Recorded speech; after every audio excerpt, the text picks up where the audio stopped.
Bien, buenos días, hermanos. Dios les bendiga. Vamos a compartir una palabra del Señor esta mañana. Y quiero que hagan su Biblia en la segunda carta a los Corintios, capítulo 12. Vamos a leer este mensaje de parte del Señor. Como título le puse: Bástate en mi gracia. Amén. Amén. La gracia de nuestro Señor Jesucristo sea con cada uno de vosotros. Amén, hermanos. Amén. En la segunda carta de Corintios, capítulo 12, cuando le encuentren, dígame un amén. Amén. Vamos a considerar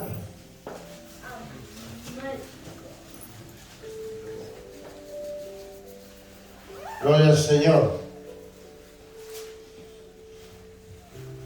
Verso 7.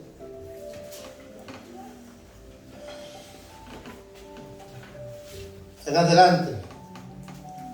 ¿Lo encontraron? Amén. Bien, vamos a dar lectura en el nombre del Padre, Hijo y su Santo Espíritu. Dice la palabra del Señor: y para que la grandeza de las revelaciones no me exaltase demasiadamente, me fue dado un aguijón en mi carne, un mensajero de Satanás que me abofetee, para que no me enaltezca de sobremanera, respecto a la cual 3 veces he rogado al Señor que lo quite de mí, y me ha dicho: bástate en mi gracia. ¿Bástate qué? En mi gracia, porque mi poder se perfecciona en la debilidad. Por tanto, de buena gana me voy a gloriar más bien en mis debilidades, para que repose sobre mí el Espíritu de Dios, que es el poder de Dios. Amén. Por lo cual, por amor a Cristo, me gozo en las debilidades, en afrentas, en necesidades, en persecuciones, en angustia, porque cuando soy débil, entonces soy más fuerte. Y me he hecho un necio a gloriarme. Vosotros me obligasteis a ello, pues ya debía ser alabado por vosotros, porque nada he sido menos que aquellos grandes apóstoles, aunque nada soy.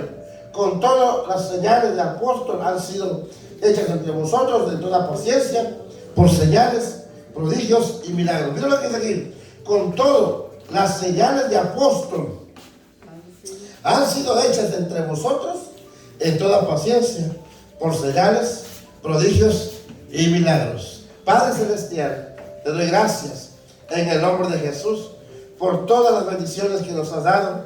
Gracias por tu palabra. Gracias, Señor, por tus misericordias.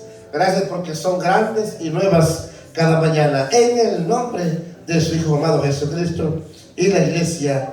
Amén. Amén. Amén. Dios le bendiga. Dios bendiga a cada uno de ustedes, los que participaron en sus testimonios. Qué bonito, ¿verdad? Nuestra hermanita Gemita, que compartió ese versículo del Salmo 3. Es un privilegio, ¿verdad? Que los niños participen y que nos den también a nosotros la escuela de que también podemos aprender. Amén. Así que si ellos tienen la capacidad, también nosotros también tenemos la capacidad de aprender. Amén. Hermana, Dios te bendiga por tu testimonio. El sueño, la revelación que usted tuvo, nada más son señales de nuestro llamamiento de parte de Dios para nuestras vidas, dándole al Señor a saber qué es nuestro llamado. Así que en este último versículo, si usted lo entendió, ahí está la revelación y la respuesta de su sueño que usted tuvo. Gloria al Señor. Así que para nosotros es un gran privilegio el poder nosotros compartir la palabra de Dios. Y sí, pasamos por pruebas, por luchas, por dificultades, pero solamente el Señor nos fortalece y solamente nos bastamos en la gracia y en el poder de nuestro Señor Jesucristo. En este versículo que estamos leyendo: y para que la grandeza de las revelaciones, oiga bien, para que la grandeza de las revelaciones no me exaltase demasiadamente, porque hay mucha gente que tiene muchas revelaciones, pero revelaciones de su palabra, son grandes eruditos, conocedores de la palabra de Dios, y muchas veces enaltecen, pero dice: me fue dado un aguijón en mi carne. Un aguijón puede ser una debilidad, una enfermedad, una adversidad, como el apóstol Pablo, haciendo milagros, sanando enfermos, y él mismo se encontraba enfermo o tenía algún problema en su cuerpo. Pero gracias a Dios que Dios le puso a un ayudante con él, al doctor Lucas, que anduvo mucho tiempo con él trabajando en el equipo y era su doctor también principal, personal.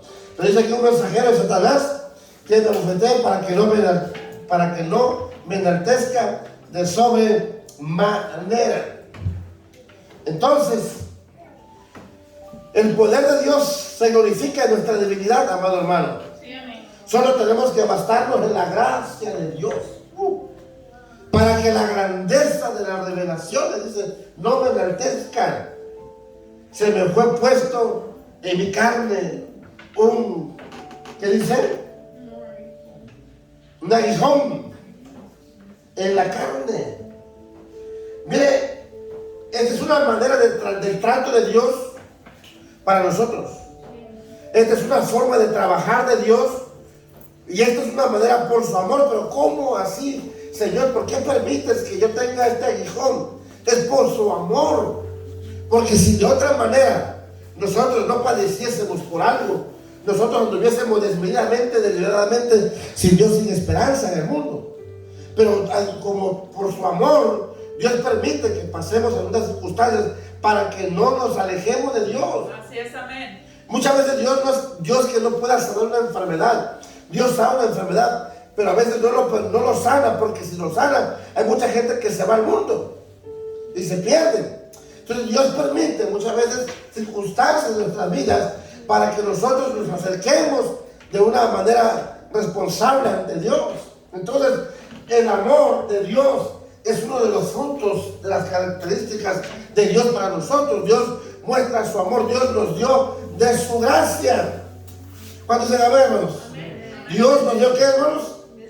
De su gracia. Bástate, ¿qué? En mi gracia. Bástate en mi gracia. ¿Cuánta gente cree, hermano, que ya es salvo, siempre es salvo? Y por tal motivo tiene ese concepto en su mente. Y por tal motivo le dan libertad a la carne. Porque creen que ya con el conocimiento que tiene o con el confesar a Jesús su corazón que es salvo, ya es salvo. No, dice la palabra del Señor en Romanos 3:23, por cuanto todos hemos pecado, estamos destituidos de la gloria del Señor. Pero hermano, damos gracias a Dios que la palabra de Dios es viva y es eficaz. ¿Cuántos pueden decir conmigo? Amén. Amén. ¿Cuántos saben que la palabra de Dios es viva? Amén. La palabra de Dios, ¿qué es, hermano? Viva. Y es que eficaz.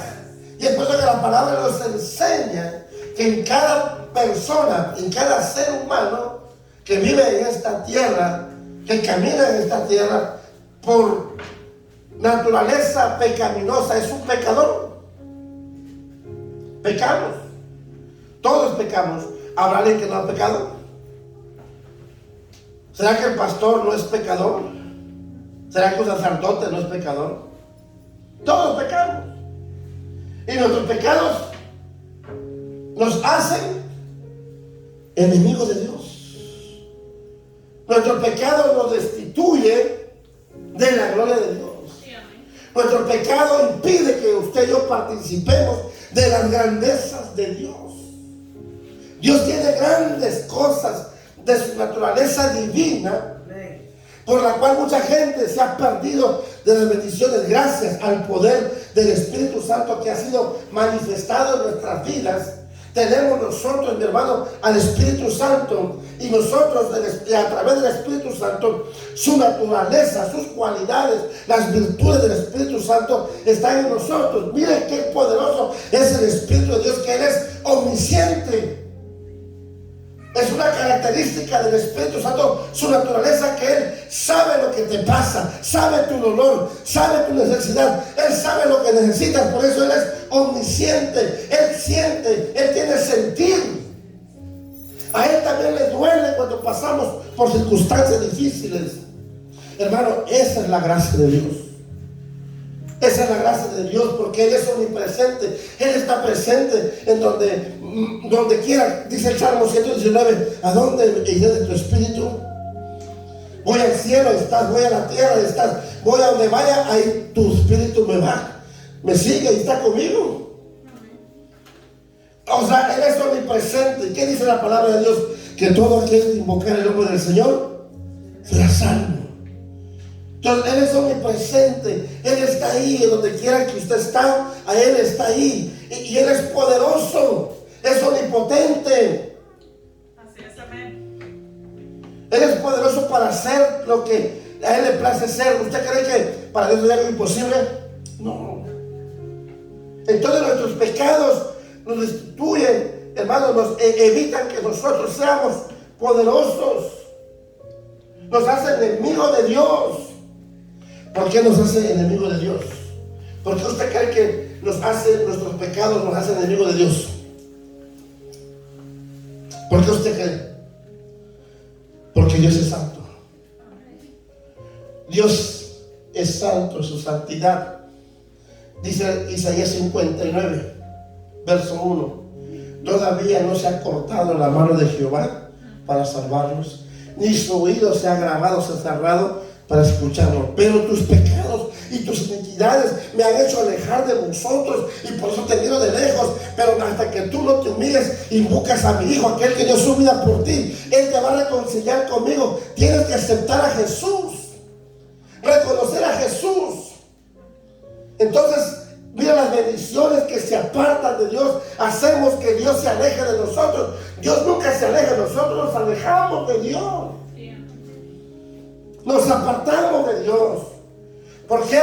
Porque los ojos de Jehová están en toda la tierra, para mostrar su poder a favor de todos, a todos de los que dependen de Dios. Mire, en Romanos capítulo 12, el verso 5, yo creo que es, no, estoy al revés, Romanos 5, 12. Dice la palabra del Señor: por tanto, como el pecado entró por un hombre, y por el pecado entró ¿qué? La muerte. ¿Entró qué, hermanos? Así la muerte pasó a todos los hombres, por cuanto todos pecaron. La muerte se empoderó del pecador. Y la muerte trae escasez, trae pobreza, trae maldición. ¿Por qué? Porque no solamente el comportamiento del pecado es la que nos hace a nosotros, mi hermano, condenados, pecadores. Es nuestra naturaleza pecaminosa. Desde que nacimos desde el vientre de nuestra madre, nosotros nacimos con un pecado natural. Desde ya usted y yo somos pecadores. Por eso que tenemos que estudiar a nuestros hijos desde pequeña edad, para que a cierta edad ellos puedan reconocer a Jesús como Salvador, hermano, voluntariamente, y puedan ser salvos. Por eso, hermano, nuestra naturaleza pecaminosa es la que nos lleva a vivir separados de Dios, independientes de Dios. O sea, me independizo de Dios y voy a vivir en mis propias fuerzas. Voy a vivir en mis propios pensamientos. Voy a vivir porque no estoy dependiendo de Dios. Estoy dependiendo de mi propia voluntad y no de la voluntad de Dios. Y eso nos separa de Dios, nos aleja de Dios. Entonces, esta naturaleza hereditaria, mi hermanos, que se heredan desde muchos años antiguos, entró en la condición humana por medio del pecado original de nuestros primeros padres, Adán y Eva. Entonces, esto, mi hermano, nos separa de Dios, nuestra naturaleza pecaminosa. Entonces, desde el nacimiento, desde que nacimos, ya sabemos nosotros manipular. Desde pequeño ya sabemos chantajear. Desde niño, desde que estamos en el pecho, de bebé, si le quitas el pecho al bebé, comienza a llorar, quiere que le sigas dando. y si lo pones en la cama, empieza a chillar porque te manipula, quiere que lo sigas cargando. Y va creciendo más y lo llevas a la tienda, se tira al suelo y petalea hasta que le compra lo que él quiera, lo que él diga.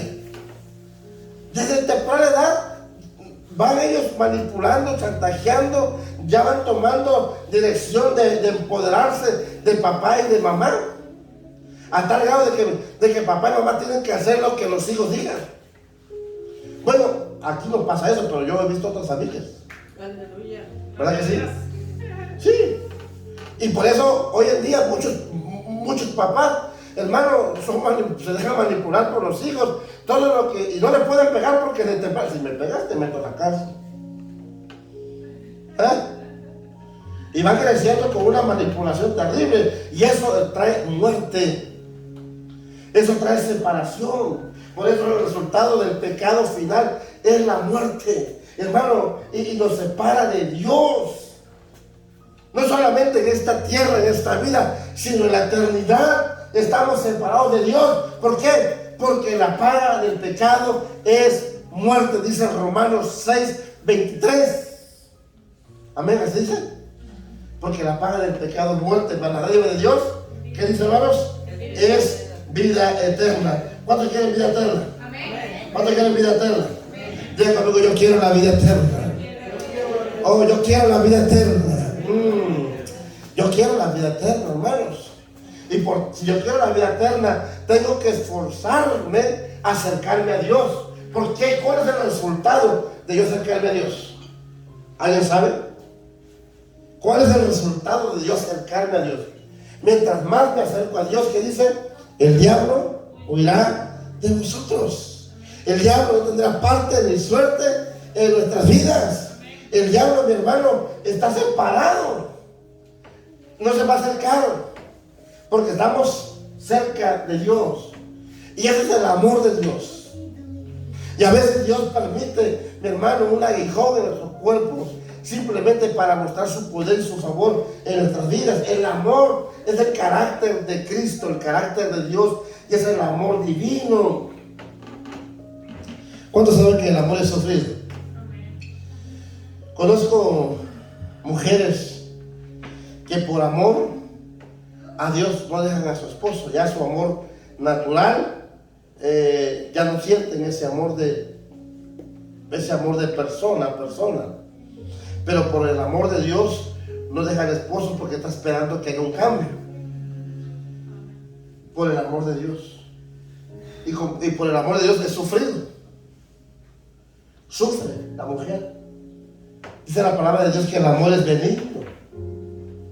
Y el amor de Dios no tiene envidia. No es jactancioso.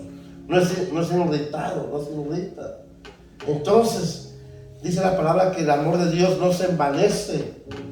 No tiene nada de envidia. No se alegra de las cosas indebidas. No busca lo suyo propio, ¿verdad? Por el amor de Dios. Entonces, por el amor de Dios, hermano, uno no puede guardar rencor. No puede tener envidia, no puede tener solo por el amor de Dios. Por el amor. Entonces, todas esas cosas, hermanos, todas esas cosas es el carácter divino de Dios. Porque el amor nunca va a dejar de ser. El amor nunca deja de ser. Mire, primera carta de Corintios, capítulo 13, ahí encontramos estos versos, el verso 4, el verso 5. El amor nunca deja de ser. Pero dice la palabra, las profecías se van a acabar, las lenguas van a cesar, la ciencia que estamos viviendo ahorita se va a acabar, se acabará, porque en parte conocemos y en parte profetizamos. Mas cuando venga lo perfecto, entonces lo que es en parte se acabará, se va a acabar. Entonces, vemos el poder de Dios, vemos el amor de Dios. Ahora, en el versículo, yo no sé si, creo que es el verso 12, ¿cómo dice ahí por ahí? El verso 12. ¿Alguien lo encontró? Primera carta de Corintios 13, verso 12. Ahora vemos por espejo. Oscuramente, dice, ¿verdad? Oscuramente, mas entonces veremos cara a cara. Ahora conozco en parte, pero entonces conoceré como fui conocido. Y ahora permanecen la fe, la esperanza y el amor. Estos tres, pero el mayor de ellos es el amor. El mayor de ellos es el amor a Dios. Amén, amén. Amén, hermanos. Miren, cuando nosotros vamos creciendo en el conocimiento de Dios, vamos madurando, vamos creciendo, vamos perfeccionándonos, porque perfección significa madurez. Amén. Perfección significa llegar al nivel de la madurez. Entonces, dice Pablo, cuando llegó ya a una madurez, todo lo puedo en Cristo que me fortalece. Amén. ¿Por qué? Porque el amor de Dios perfeccionó al apóstol. Desde la niñez Pablo ya era un erudito de la ley. Él conoció la palabra de Dios. Entonces, los niños en Israel, y más aquellos que son hijos de rabinos, ellos ya deben de conocer el Pentateuco. A los 13 años la obligación es, ellos ya deben de conocer el Pentateuco. Si ellos a los 13 años pasan a ser un adulto, ya es un carácter, una madurez, una adolescencia. Entonces, Pablo dice que dejó la niñería y dejó de ser engendrado por niñeras espirituales. Se dejó formar a un hombre.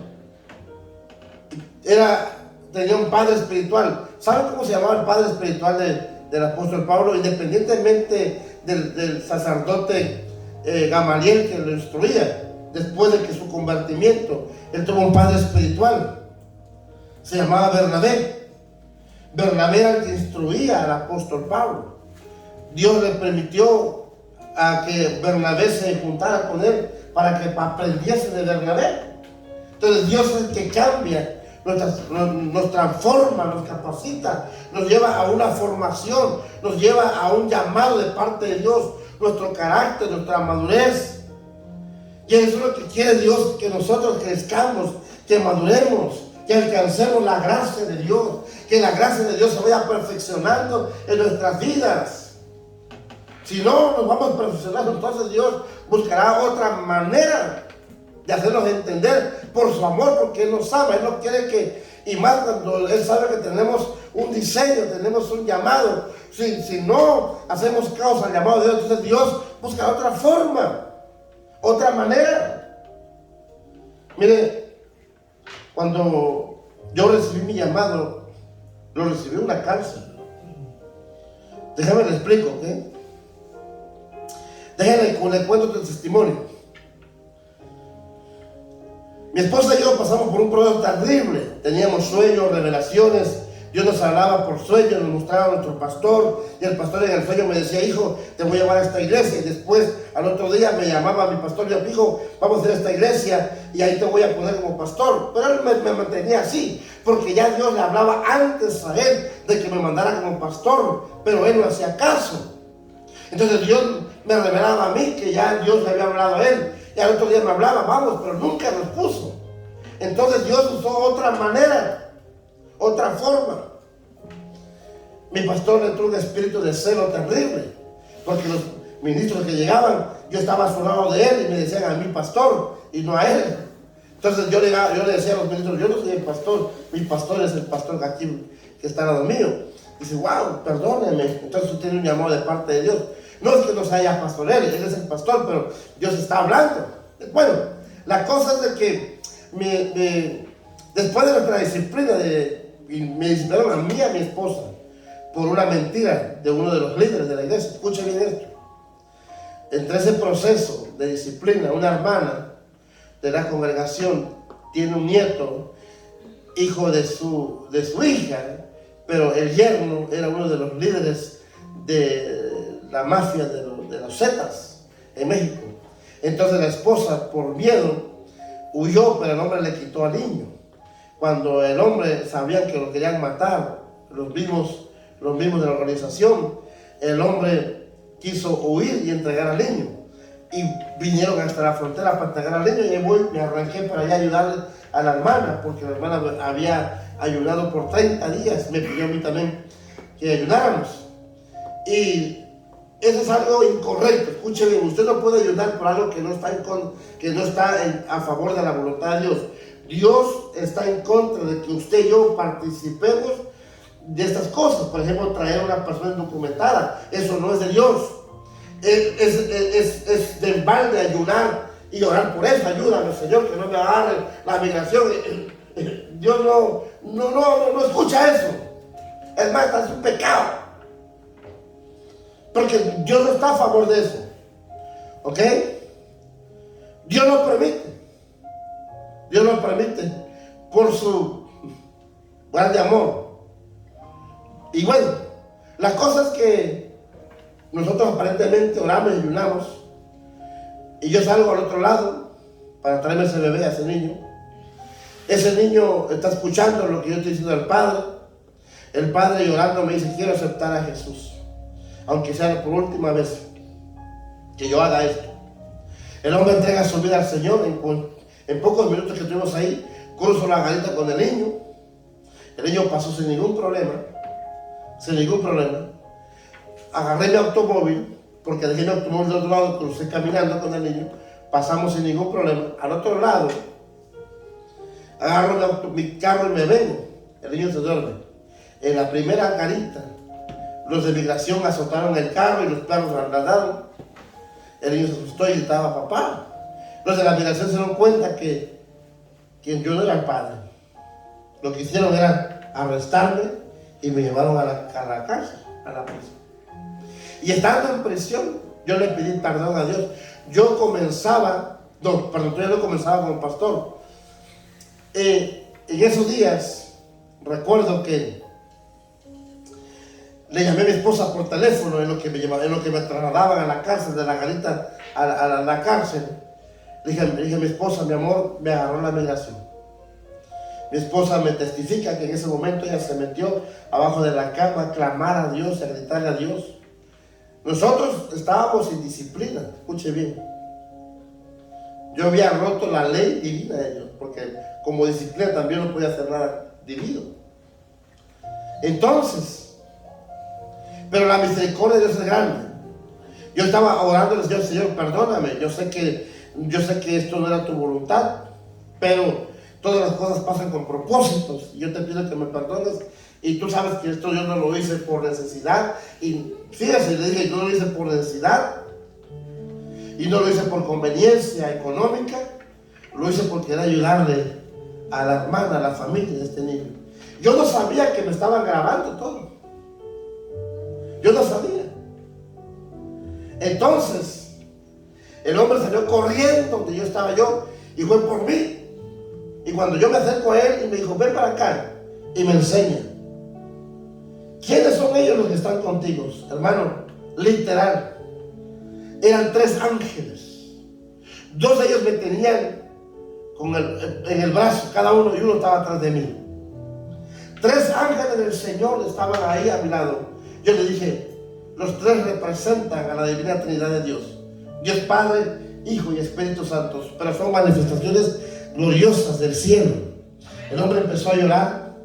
El hombre empezó, era por llamar a ser comandante de la migración, y me dijo: señor Ramírez, yo no sé quién es usted, qué hace usted, pero aquí está todo lo que tenía en su carro. Tenía todos los sobres, porque teníamos como 36 células, que yo era el líder de las células de aquel tiempo, y a mí me entregaban todos los reportes.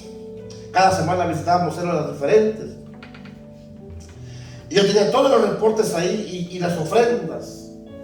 Y me dijo: pues yo no sé quién sea usted, pero yo le voy a pedir que por favor ore por mí. Me dio su tarjeta y le dije: ¿me permites orar ahora mismo por ti? Me dijo: sí. En la oración que hicimos, él entregó su vida a Jesucristo. El hombre me entregó mi residencia, mi tarjeta de residencia, y me entregó la llave de mi carro. Por favor, vayas, que Dios te bendiga. Ese es el poder de Dios. Ese es el poder del cielo, hermanos. Y de esa mañana, cuando mi esposa le testificó, le pidió a Dios: Señor, si tu voluntad es que comencemos el ministerio, no quiero comenzar sola, sácame.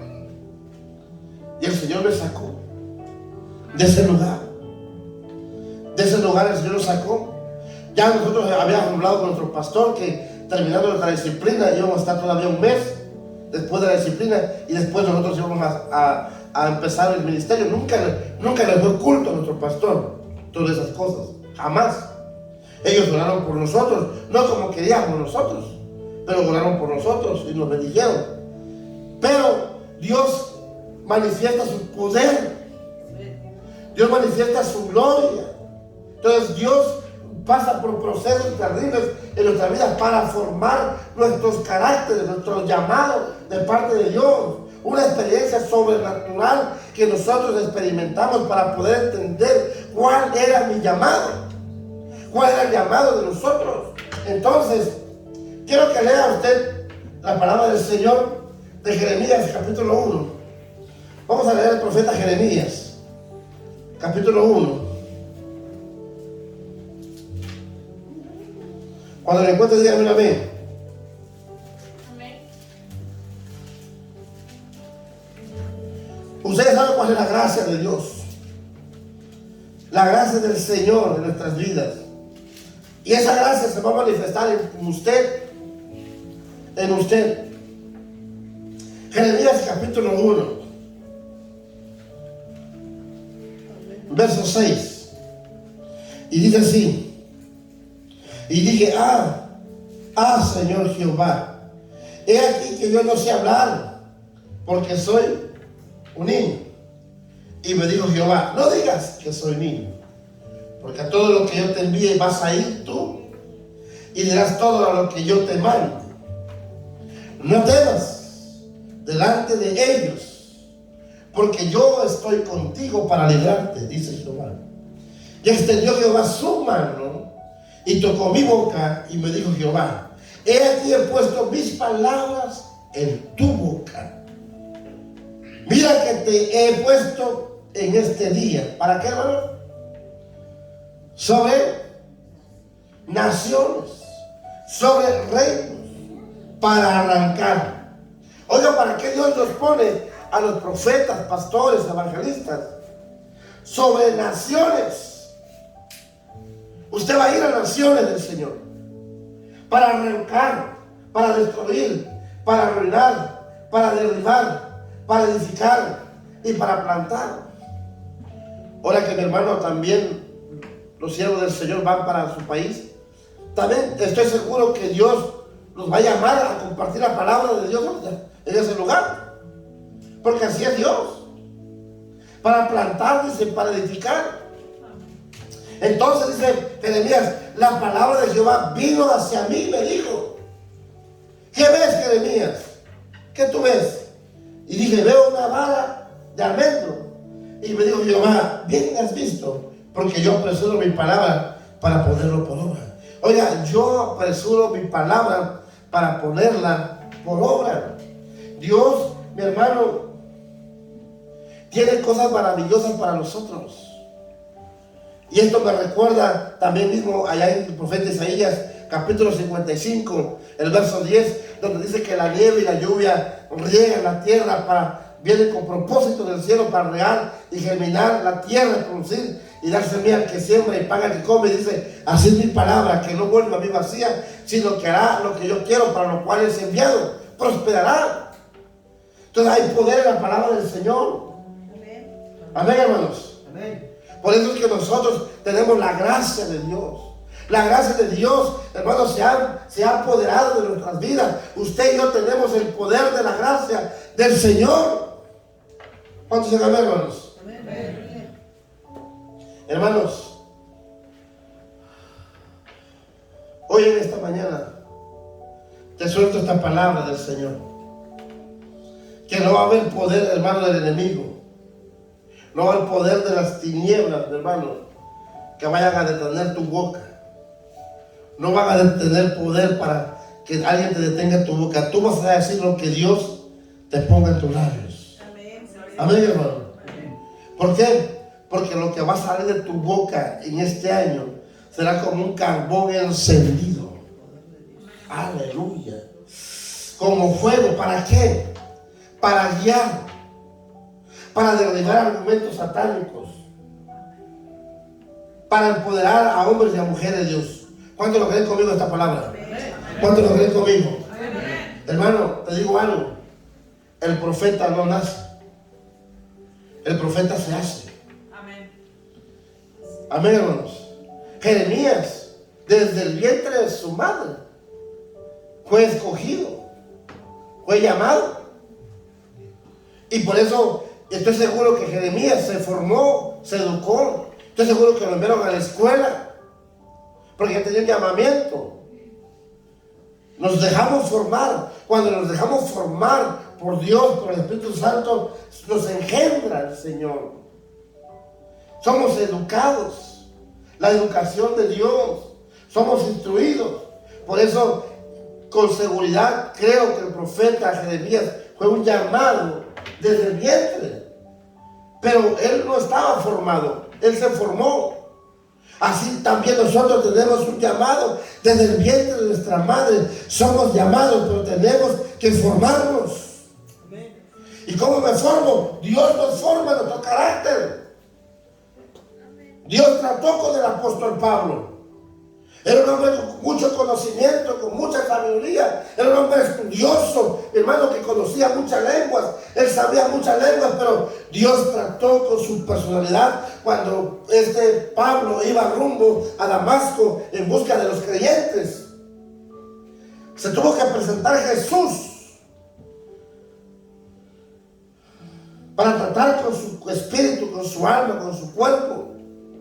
Trató. Entonces, mi hermano, va a haber muchos que va a querer ver muchos impedimentos en nuestras vidas, a querernos trancar nuestro llamado, como el profeta Jeremías. Jeremías dice ahí, no sé hablar. Jeremías no diga que no sé hablar, es que yo no soy pastor, es que yo no sé hablar, no sé qué decía la gente. Y tenemos que hablar a la gente. No sé hablar, es que soy un niño. Y mira, Jeremías estaba siendo gobernado por un espíritu de temor, por un espíritu de miedo, del que va a decir la gente, se van a burlar la gente de mí. Tenía vergüenza. ¿Cuánta gente, mi hermano, se siente impotente, cree no poder? Era cobarde. No tenía visión, no tenía dirección. Mira, hermano, yo estaba en las Chopas, Veracruz. Perdóname, en Poza Rica, Veracruz. Yo estuve en Veracruz cuando se estaba en Veracruz a punto de, estaba fuerte esa planilla de la Morena, la cual hoy sabemos que nuestro presidente hoy en día, presidente AMLO, él es el líder de la Morena. Y yo recuerdo que yo estaba, hermano, en Poza Rica, Veracruz, y estaba corriendo un varón que se llama Jorge, lo tengo de amigo de mi página. Jorge me llama y me dijo, pastor, porque yo lo había conocido antes, había orado por él y por la planilla, para que ganara la planilla en Veracruz, en Poza Rica, y ganó. Pero Jorge me manda a decir, pastor, quiero que venga, le tengo una sorpresa, quiero que venga a mi oficina, que lo traiga el pastor, porque también otro pastor que se llama igual como yo, Saúl Colunga, que lo traiga el pastor Saúl para que venga a mi oficina. Hermano, llegamos a la oficina y ¿sabe quién estaba ahí? AMLO. ¿Y qué sucedió? Me dijo, compártenos, oren por nosotros. Fue una bendición para mí. Yo recibí esa unción de parte del Señor, fue Dios. Dios te llama, Dios te capacita, Dios te abre, Dios te prospera. Y cada día, hermano, buscamos la presencia de Dios. Cada día buscamos una revelación. Cada día buscamos de parte del Señor. Y yo recuerdo en aquella ocasión, le dije, Señor presidente, Dios le ha dado la victoria. Y no fue por mis palabras, porque otros ya habían profetizado. Pero Dios dio el privilegio de orar por él. Y él es un cristiano. Él es un evangélico. Y damos gracias a Dios por nuestro presidente. Así como el presidente de El Salvador y muchos otros presidentes. Que son hombres de Dios, que Dios los ha puesto con propósito.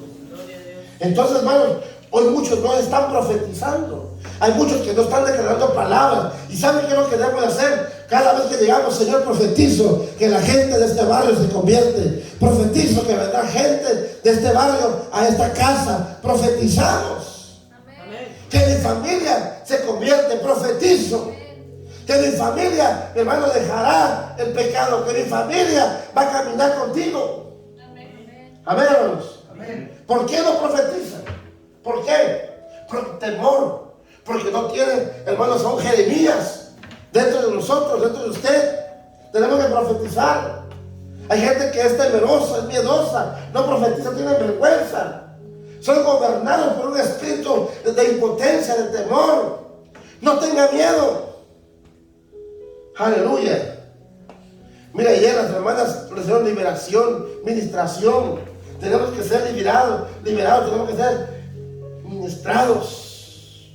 Amén. Ministrados. Hermano, el poder de la palabra del Señor nos prepara, nos capacita, nos envía, nos ayuda. Todos nosotros necesitamos, hermano, una manifestación gloriosa del Espíritu Santo. Hay mucha gente que se está muriendo allá afuera. Hay mucha gente disfuncional que necesita la gracia del Señor. Hay mucha gente allá afuera, mi hermano, que tiene problemas y que necesita de parte de nuestro ministerio. Hace unos días me acercó una familia por allá en la cual voy a visitar. Le toqué la puerta, le dije: señora, disculpe, pertenecemos al Ministerio Piedra Viva aquí cerca de su barrio, y vine solamente para saber si usted tiene alguna necesidad, una petición por la cual quiere que oremos. En ese momento sí, estamos pasando por una situación difícil. Y yo recuerdo, hermano, que oré por ellos, y la cual estoy pendiente de ir a visitarles. Necesitamos llevar el mensaje de salvación. Dice la palabra del Señor en Hebreos 9:27, y de la manera que está establecida, dice la palabra, para todos los hombres que van a morir una sola vez, y después de esa muerte que viene el juicio. Viene el juicio, mi hermano. ¿Por qué? Porque hay mucha gente que no se ha acercado a Dios, que han escuchado, pero que no han sido motivados. Entonces necesitamos, hermanos, acercarnos a la gente para que ellos puedan recibir esa misma gracia que hemos recibido nosotros, dar de la gracia. Porque si no, hermanos, están separados de Dios. Y el resultado final de la separación, pues es el castigo eterno y es la muerte. Nosotros somos salvos por la gracia del Señor. ¿Cuántos dicen amén? Amén. Somos salvos por la gracia del Señor, pero a través de la fe. La fe. Por eso, porque dice la palabra del Señor, porque por gracia soy salvos. ¿Y esto es por medio de qué? De la fe, no es de nosotros, es un regalo de Dios. Amén. Es un don de Dios. Se nos ha dado a nosotros la revelación, el conocimiento de su palabra. Se nos ha dado el poder de Dios. Dios nos ha empoderado porque tenemos al Espíritu Santo de Dios en nosotros. Amén, hermanos. Miren, aunque somos pecadores, Dios te escogió. Escuche bien, aunque somos pecadores, Dios nos escogió para salvarnos. Imagínate, hermano, el apóstol Pablo dijo que somos salvos por la gracia y por obra de la fe. Escuche bien, esta declaración de Pablo, escuche bien, no es el plan de salvación, sino es una visión general. Que el apóstol Pablo tiene una visión que todos deben ser salvos. Ahora, ¿cómo se logra esa salvación? ¿Cómo puedo llevarles el mensaje de salvación? Hace un rato mi hermana me presentó y me dijo: pastor, no sé si se ha dado cuenta usted, y me presentó algo que habían hecho ellos. Esta es una manera, una técnica de cómo compartir un tratado de salvación y compartirles rápidamente una palabra de bendición para sus vidas. Si no hay una visión general, hermano, el pueblo se pierde. La gracia del Señor, los términos, mi hermano, que Dios usó para nosotros, cómo debemos responder a la gracia del Señor. ¿Sabe qué hizo Jonás? ¿Sabe qué hizo Jonás cuando Dios lo llamó a Jonás para salvar a Nínive? La inmadurez de Jonás. Vea Jonás capítulo 1, ya voy a finalizar, ya voy a acabar casi. Jonás capítulo 1, cuando lo encuentren, díganme amén.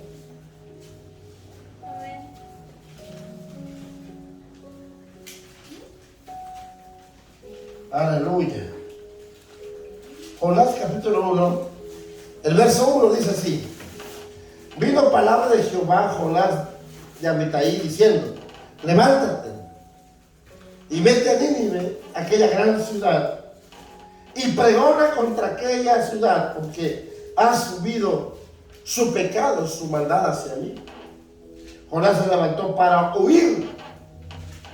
Se le metió un espíritu de rebelión. Huyó de la presencia del Señor. Huyó para Tarsis. Descendió a Jope. Encontró una nave que partía para Tarsis. Y pagando su pasaje, entró en ella para largarse a Tarsis, lejos de la presencia de Jehová. Miren qué tremendo. Miren qué cobarde. ¿Quién puede huir de la presencia de Dios? No, usted y yo vamos a rendir cuentas. Si Dios pone en tu corazón, hermano, salir a evangelizar y predicar, más vale que lo hagas, porque Dios te está poniéndote a ti un llamado. ¿Y qué sucedió con Jonás? ¿Qué sucedió? Quiso esconderse de la presencia del Señor. Mire, hermano, solo porque el ADN de Dios que estaba en Jonás rescató a Jonás. Mire, la sangre del profeta es la misma palabra revelada del Espíritu de Dios. Un profeta que habla fuera, hermano, del margen bíblico es un profeta errado, que no está instruido, enseñado, está confundido. Y esto puede llevarnos a la destrucción, a derribarnos. Hay mucha gente que se encuentra en desgracia por tal motivo. ¿Qué sucede cuando un profeta de Dios no quiere hablar en nombre de Dios? Este hombre no quiso hablar la palabra de Dios, no quiso llevar el evangelio, no quiso llevar el mensaje de esperanza, de exhortación, de consuelo, de edificación. Mire, Jonás quiso cerrar su boca. Era un profeta, ¿cómo le llama usted? ¿Profeta rebelde? ¿Cómo le llamaría usted? ¿Desobediente? ¿Un profeta llanero solitario? ¿Cómo le llamaríamos? O sea, hace lo que se le da su regalada gana. Aleluya. Es un profeta que fue llamado, fue formado, fue capacitado, y todavía que quiere hacer lo que se le dé su regalada gana. Imagínate, mi hermano. Ese profeta no rendía cuentas a nadie. Así hay pastores, hermanos, que no rinden cuentas a nadie. No se dejan instruir, no se dejan enseñar, no se dejan capacitar, formar. Hermanos, no tienen un mentor, no tienen un guía. Su mentor es el Facebook, su mentor es el YouTube o Google, pero no tienen un padre que los guíe. No se dejan enseñar, no se dejan instruir. Yo le digo a la iglesia: vengan a las clases los domingos a las 3, vengan. Es una manera de prepararnos, equiparnos. O sea, no se dejan ser discípulos. Andan como errantes a tientas nada más. Y son peligrosos, hermanos. Yo amo a los profetas. Yo creo en los profetas. Yo creo, mi hermano, en la unción profética. Yo creo en eso. Pero los profetas deben ser formados. Conozco muchas personas que porque les reveló un sueño ya son profetas y ni siquiera van a la iglesia. No se sujetan, no se someten, no se dejan formar. Hay que dejarlos formar, enseñar. Hay muchos lugares, profetas que son maltratados, ¿sí? Hay muchos lugares maltratan a los hombres de Dios. Hay muchos que no son bienvenidos en las iglesias. Hay muchos profetas amargados.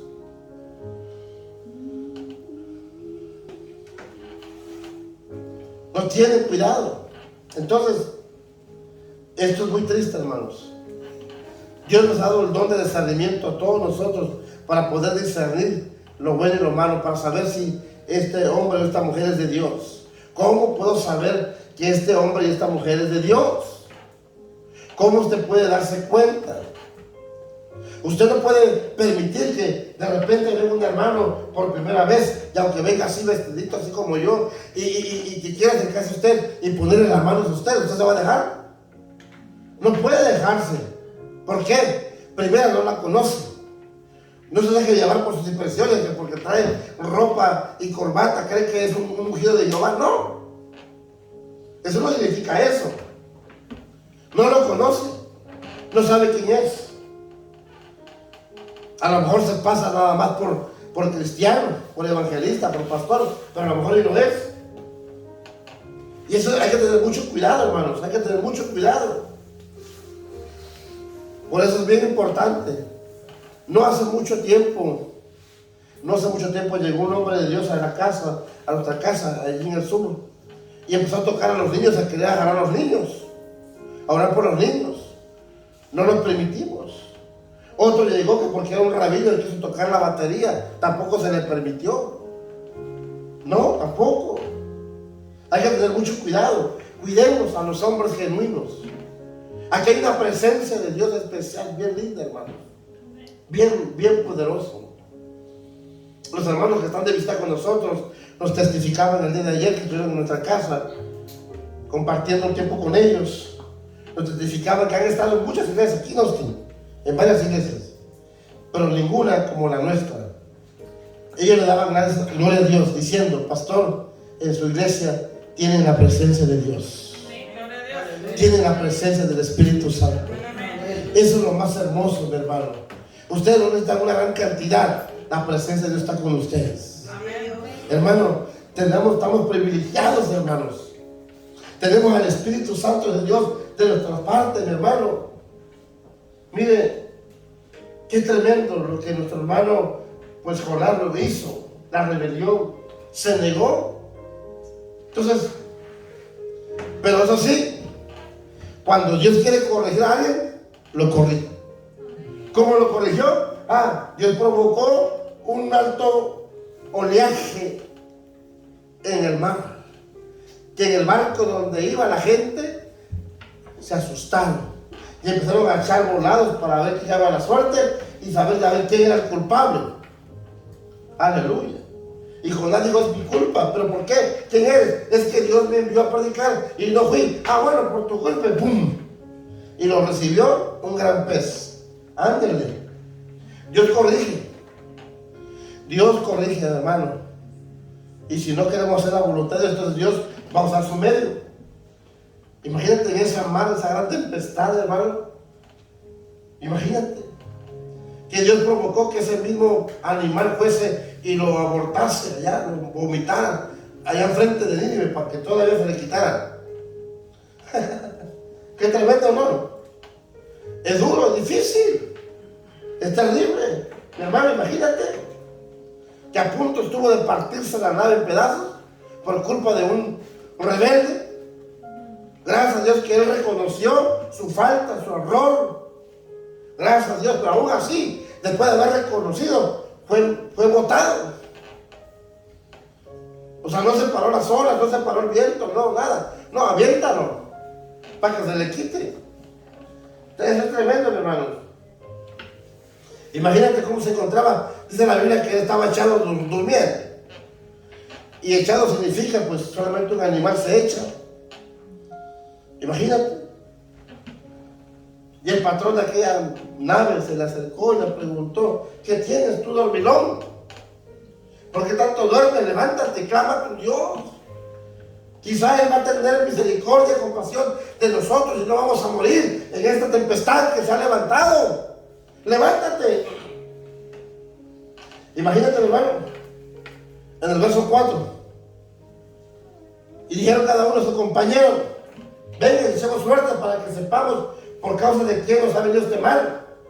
Imagínate, ellos discernían que era por culpa de alguien. Y la suerte cayó sobre Jonás. Decláranos ahora, dice, ¿por qué nos ha venido este mal? ¿Qué oficio tienes? ¿Y que de dónde vienes? ¿Cuál es tu tierra? ¿Y de qué pueblo eres? Imagínate, Jonás era un profeta dormilón. Jonás estaba paralizado, sus dones estaban paralizados. Espero que no haya Jonases aquí. Santo Dios. Aleluya. Hay que desarrollar nuestros dones, nuestros talentos. Amén, hermanos. Amén. Imagínate, mi hermano, el profeta no ora.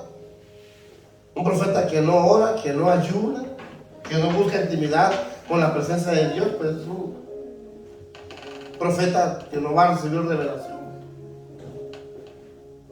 Hace un mes, no sé cuántos meses, perdón, estaba una mujer aquí fuera embarazada. Y la mujer me pregunta, ¿usted es el pastor de la iglesia? Le digo, sí. Entonces, estaban los hermanos vendiendo sus alimentos, los tacos ahí. Le dije, sí, yo soy el pastor. Cuando guste visitarnos aquí está la congregación. Y le dije, wow, y me miré su estómago, wow, qué bendición. Me dice, y le digo, vas a tener un varón. Será un varón. Yo acababa de salir de la iglesia, yo acabo de salir de aquí, acababa de tener un tiempo con Dios. Y estaba afuera y dije, vas a tener un varón y se llamará Santiago. Y la mujer pega un grito y me dice, ¿cómo sabe usted que se llama Santiago? Mi esposo ya le puso Santiago, ese es el nombre de mi hijo. ¿Cómo usted sabe si el día de ayer apenas me estaba transferido después de 7 meses? Y es un varón. Le dije, no soy yo, yo no soy el que sé nada. El que está en mí sabe todas las cosas. Pero no te preocupes, dice el Señor, que vas a dar a la luz. Bien, no vas a tener ni problemas. Tendrás dolores normal de parto de mujer, pero no tendrás complicaciones, no te preocupes. Ten fe, tranquila. Algo le estaba atormentando a ella por lo que le habían hecho los médicos, que probablemente le hacían la cesárea. Y no te preocupes, vas a dar a luz bien. Hace una semana pasada estaba yo fuera. Me dijo, pastor, aquí está Santiago. Me presenta Santiago.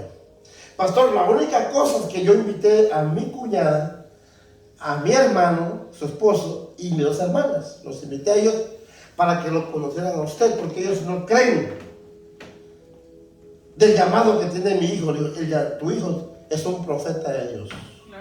Y se llama Santiago. Me dice, ¿de verdad? Le digo, sí. Cuídalo, porque el enemigo va a querer de 1000 maneras matarlo. Cuídalo.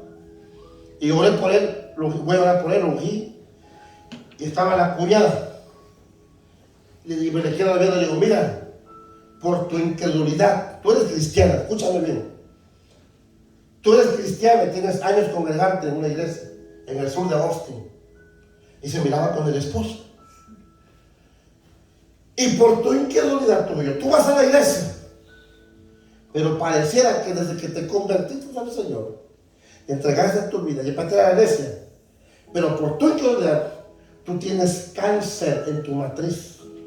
Y la mujer grita porque la cuñada, la hermana, la mamá de Santiago dijo, tú me dijiste eso ayer. Tienes cáncer. Le dije, pero ¿sabes por qué Dios me lo reveló? Para orar por ti, porque Dios te sana hoy. Hermano, el día de ayer, sábado, yo me quedé al final, porque me quedé a regar un poco aquí después de que se fueron todos. Vino la familia, tocaron la puerta, me trajeron el papel, hasta le tomé una foto, tengo una foto del papel. Pastor, gracias por orar por mí, porque aquí el papel dice que estoy sana de cáncer. Aleluya. ¿Cuántos un fuerte aplauso al Señor por eso? ¿Cuántos digan a Dios? A su nombre. Y yo los invité para que vengan a dar testimonio a ellos. Para que den testimonio a ellos. Esto es poderoso, hermanos. Mi hermana Susana y mi hermano Víctor están de testigos. Preguntarle. Es Dios, no soy yo, es Dios. Pero dice, le dijeron a Jesús, Señor, todo esto que tú haces es que Dios tiene que estar contigo para lo que tú haces. Es Dios. es el Señor. Y hermano, yo le cuento tantos milagros que Dios ha hecho en nuestras campañas, donde Dios nos lleva, los milagros, los prodigios que Dios hace, y todo para su gloria y para su honra. Todo es para Él. Nosotros no somos nada de nadie, solamente somos servidores de Jesucristo. Pero hermano, Dios te llamó con un propósito. Tú tienes un llamado. Tú tienes un llamado. Arranquemos el espíritu de Jonás. Expulsémoslo de nuestra vida. Hermano, Dios quiere bendecir tu vida. Te ha dado la gracia del Señor. Te ha dado el poder del Señor sobre tu vida. Y tú tienes un llamado, mi hermano. Ya vimos ahí que Jonás era un rebelde, era un enojón, era un desobediente. Jonás era un malhumorado, impaciente, era cobarde Jonás. Imagínate, mi hermano, no tenía misericordia, no le importaba que Dios quemara al pueblo de Nínive. No le importa lo que le pasa a la gente. Yo me cuido, yo nomás cuido a mi familia y no me interesa lo demás. Aleluya. Eso no debe ser así entre nosotros, ni como iglesia, mis hermanos. Jonás no le importaba a las familias, no amaba a las familias. Era duro de corazón. Yo me imagino que hasta su propia familia maltrataba. Yo me imagino que hasta golpeaba hasta a la mujer, a los hijos. Imagínate, cuando hay un profeta así, y era profeta, era profeta de Dios. Y aún así, en esa condición, Dios le dio una oportunidad. Te voy a enviar a Nínive. Te voy a enviar. Yo estaba pidiéndole a Dios una confirmación y Dios me lo confirmó con el predicador el viernes. Dios es bueno. Dios así es misericordioso. Así, mi hermano, no nos vaya a tomar de sorpresa, desprevenido. No nos vaya a tomar un viento. No nos vaya a tomar, hermano, que nos tome su gracia del Señor. Su gracia. Amén, hermano. Somos salvos por la revelación de su palabra, por la gracia del Señor. Quiero que se ponga sobre sus pies, hermano. Somos gracias por el amor de Dios. Amén, hermanos. Dios mostró su amor para con nosotros en el sacrificio de Jesús en la cruz del Calvario. Su gracia, hermano, está en nosotros. Esta es la gracia de Dios. Amén, hermano. La gracia de Dios. ¿Usted cree que podremos ser salvos sin su gracia? ¿Habrá alguien que pueda ser salvo sin la gracia de Dios? No hay nadie. Nadie puede ser salvo sin la gracia de Dios. La gracia, mi hermano, de Jesús se refiere, hermano, a la encarnación del Señor en nosotros. La sangre de Jesús, la cruz del Calvario, Jesús. Su gracia hace posible la salvación para todos. Así que la gracia hizo posible. Dijo, solo bástate en mi gracia. Bástate en mi gracia, que mi poder se perfeccionará en ti. Levante su mano. Padre celestial, Señor, tú nos has llamado con propósitos de reino. Y tu gracia, Señor, te ha placido a nosotros. Así como te revelaste a Pablo, a Jeremías, te revelaste a Jonás, aún sabiendo tú la condición en la que se encontraba, pero aún así, todo lo haces con un propósito, Señor. Te pedimos perdón, porque muchas veces no hemos entendido el poder de la gracia. No hemos entendido, Señor. No nos has revelado, Señor, esa gracia por la cual tú nos has llamado. Yo bendigo a mis hermanos que están presentes. Bendigo a tus hijos, a tus hijas, a tus siervos, a tus siervas. Oh Dios, Señor, tú nos has llamado con propósitos. Perdona nuestros pecados. Perdona nuestras ofensas. Ayúdame a hacer tu voluntad. No quiero hacer mi voluntad. La mía, Señor, es quedarme en casa, a dormir, a descansar, porque el cuerpo se cansa. Señor, yo te pido que tengas misericordia. Gracias por las revelaciones. Gracias, Señor, porque lo que has dado a mis hermanos, a mis hermanas, por tu gracia. Porque tienen una esposa, tienen un esposo, tienen unos hijos que quizás cuando los médicos dijeron que no, y muchas veces no valoramos la gracia. Señor, gracias por mi hermano que está a punto de dar a luz. Señor, guarda su vida. Guarda, Señor, cuando ella va a dar a luz, Señor, sea un éxito. Señor, gracias por la vida de tu sierva, Señor. Fortalece, vitamina su cuerpo, sus huesos. Desde ya profetizo sobre el vientre de su hijo, Señor, que es un profeta de las naciones. Es un profeta de las naciones. Y cuando tu sierva dará luz, Señor, sin problemas. Sé que hay dolores de parto, sí, Señor, pero usted la fortalecerá. Usted le dará fuerza, vitamina a su cuerpo, sus huesos, los ingredientes que necesita, Señor. Bendigo a mis hermanos, a mis hermanas. Bendigo, Señor, el vientre de mi hermana, Señor, de esta hija tuya. Bendigo el fruto de su vientre. Oh, Espíritu Santo de Dios. Oh, en el nombre de Jesús. Gracias por la sanidad redentora. Gracias por la obra maravillosa. Gracias, Señor. En el nombre de Jesús te damos toda la gloria y la honra. Te pido por la familia de mi hermano Armando y su esposa, mi hermana Gemma. Gracias por su hija, Señor, sus hijos. Gracias, Señor. Bendigo sus trabajos. Señor, el deseo de su corazón de ellos. Hágase, Señor, en el nombre de Jesús tu voluntad. Gracias por la vida de Lázaro, Señor. Te pido por su hogar. Tú los has llamado con propósitos del reino. Gracias. Hágase su voluntad suya en la vida de ellos. Quita todo espíritu de Jonás en sus vidas de ellos. De cada uno de nosotros. Arrancamos todo espíritu de Jonás. Lo expulsamos. Lo echamos fuera de nuestras vidas. Bendigo a Alejo y a su esposa. Bendice esta casa, este ministerio. Bendigo a mi hermana Eva, Señor. Bendigo su casa. Gracias, porque ella ha guardado a los ángeles, a tus siervos ahí, Señor. Gracias. Multiplica el 100 a tus siervas, Señor. En el nombre de Jesús. Gracias. Gracias, Señor. Gracias por la vida de Mical. Gracias por la vida, Señor, de este joven Jonathan. Gracias, fortaléceles. Dale fuerza en su espíritu, sus corazones. Gracias, Señor.